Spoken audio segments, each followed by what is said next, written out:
Well, तो मैं ये कह रहा था कि मैं इन एलियंस को बेचूंगा ज़रूर, लेकिन सिर्फ इनसाइडर्स को।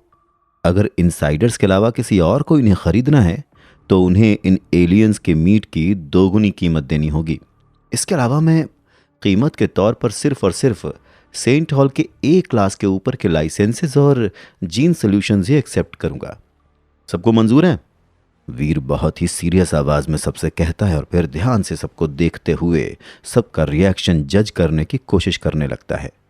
आफ्टर ऑल, इतना सारा मीट वो सिर्फ इसलिए वापस थोड़ी न लाया था कि बदले में उसे बस थोड़े पैसे मिल जाएं। ऑफ कोर्स, इसमें वीर इससे भी बड़े फायदे के बारे में सोच रहा था। दोस्त, हमें ज़रा कुछ समझ में नहीं आया, तुम एग्जैक्टली क्या कहना चाह रहे हो? वीर की बात सुनकर सभी लोग काफ़ी ज़्यादा कंफ्यूज्ड थे और इवेंचुअली फिर से रियांश देशमुख ही वीर से पूछता है। देखो, मैं ये कहना चाहता हूँ कि मैं यहाँ पर एक गैंग सेटअप करने जा रहा हूँ। जो कोई भी उस गैंग का हिस्सा रहेगा वो इनसाइडर प्राइस पर इन एलियंस के मीट को खरीद सकता है। और सिर्फ इतना ही नहीं, गैंग के वो सभी मेंबर्स अपने पॉइंट्स भी इस्तेमाल कर सकते हैं। आई थिंक अब सबको क्लियर हो गया है कि मैं क्या कहना चाह रहा हूँ।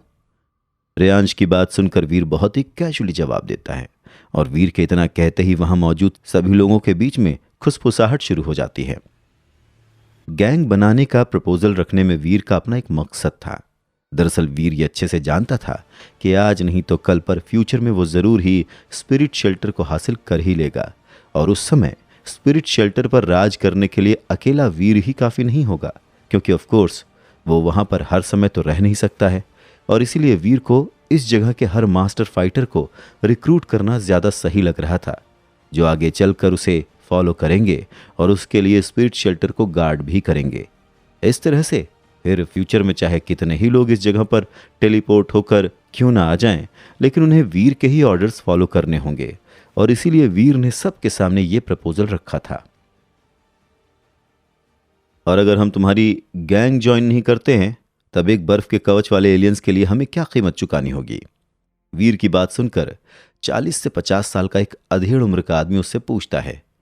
तो फिर उस केस में इस बर्फ के कवच वाले एलियन की कीमत सेंट हॉल के इवॉल्वर लेवल का एक ए क्लास लाइसेंस होगा।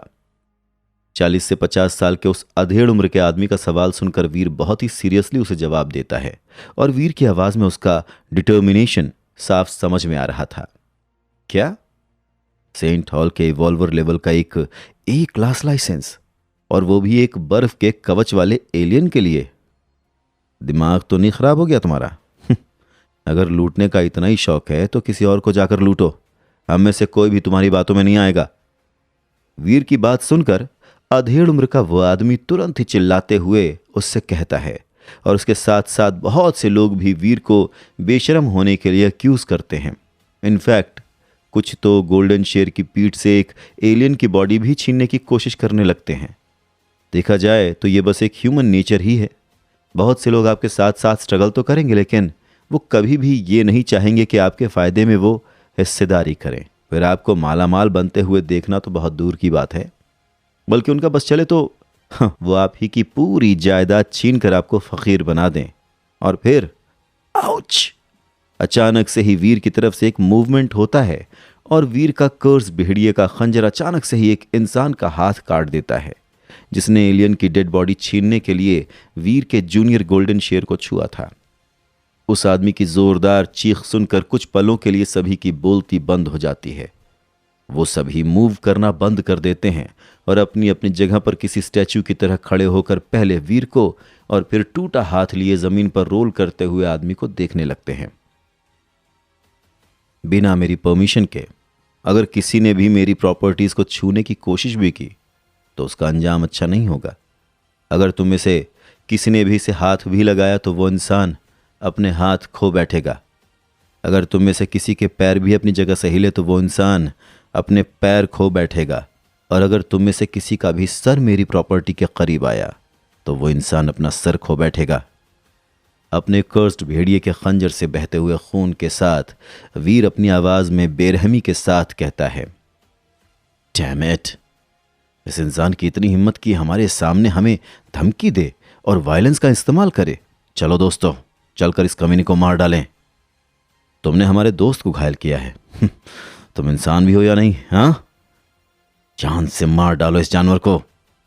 कितना नालायक और कमीना इंसान है ये। जिन आंखों में अभी तक वीर के लिए एडमिरेशन थी, उन्हीं नजरों में अचानक से ही वीर एक ऐसा इंसान बन जाता है जिससे हर कोई नफरत करने लग जाए, मानो कि वो इतना ज्यादा गिल्टी हो कि सभी पहला मौका मिलते ही वो उसे मार डालें। रेयांश और कुछ लोग बाकी के ग्रुप को रोकने की कोशिश कर रहे थे, लेकिन क्योंकि वो लोग गिनती में पहले से ही बहुत कम थे, इसीलिए 4 से 5 लोगों ने ऑलरेडी वीर पर अटैक कर भी दिया था। और जिन्होंने वीर पर अटैक किया था वो सब के सब पुराने लोग थे जो इस जगह पर 20 साल से भी ज्यादा समय से थे। जाहिर सी बात थी कि वो सभी उस इंसान के लिए बदला नहीं लेना चाहते थे जिसने अभी अभी अपना हाथ खोया था, लेकिन वो सब के सब वीर का खात्मा करके उन सभी एलियंस की डेड बॉडीज को खुद हासिल करना चाहते थे।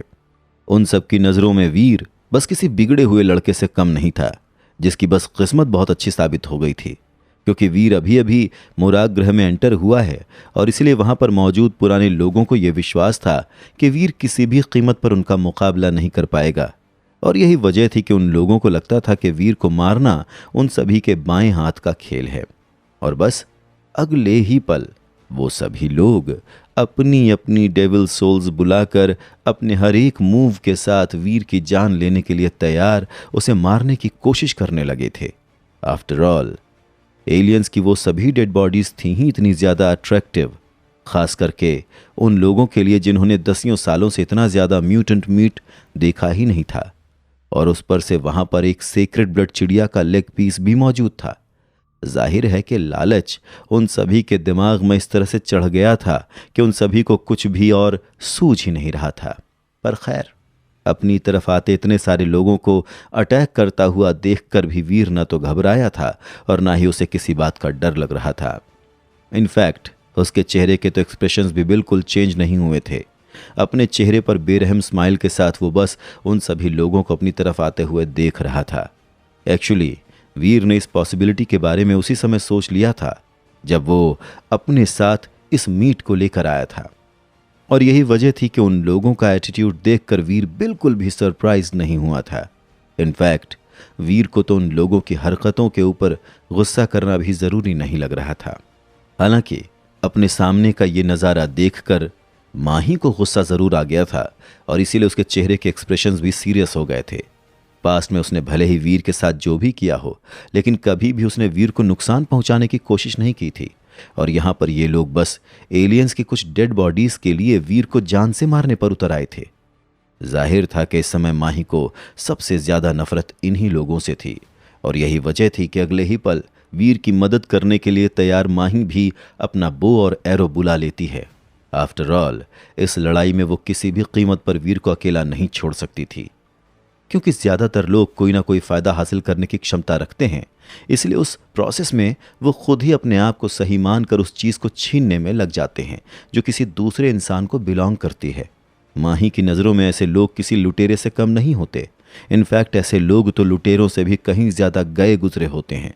कम से कम लुटेरे इस तरह का खराब नाम डिजर्व नहीं करते हैं, जबकि ये लोग बस अपने इस घटिया बिहेवियर को जस्टिफाई करने में लगे हुए हैं।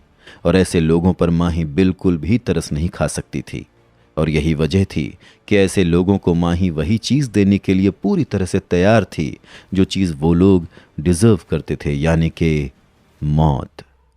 लेकिन इससे पहले कि माही अपना तीर चला भी पाती, अचानक से ही वीर अपनी जगह पर मूव करता है और फिर उस पर अटैक करने वाले लोगों के बीच में तेजी से भागना शुरू कर देता है। और फिर आउच! एक साथ एक ही समय में 5 लोगों के चीखने की आवाज सुनाई देती है, जिन्हें सुनकर ऐसा लगता है जैसे कि वो पांचों की पांचों चीखें 5 अलग अलग लोगों से नहीं बल्कि एक ही इंसान की तरफ से आई हों। और वो 5 लोग जो वीर पर अटैक करने के लिए आगे आए थे, उन सभी ने अपने दाहिने हाथ खो दिए थे, जिनमें उन्होंने अपने हथियार पकड़े हुए थे।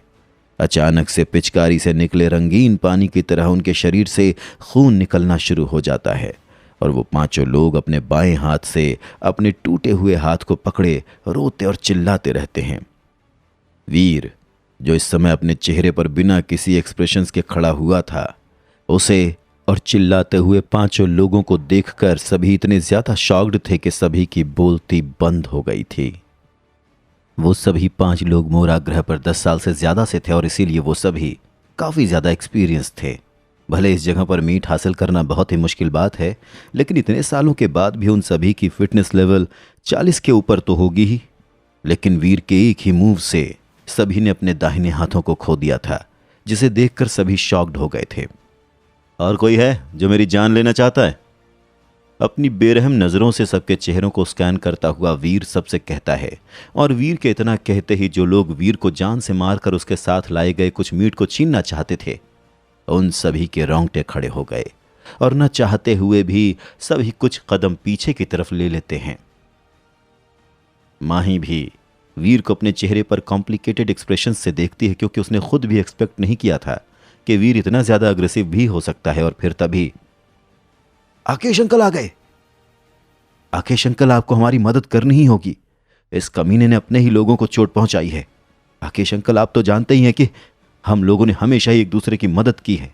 और ये इंसान तो हम सभी के साथ बेरहमी से पेश आ रहा था। ये इंसान नहीं, जानवर है, जानवर।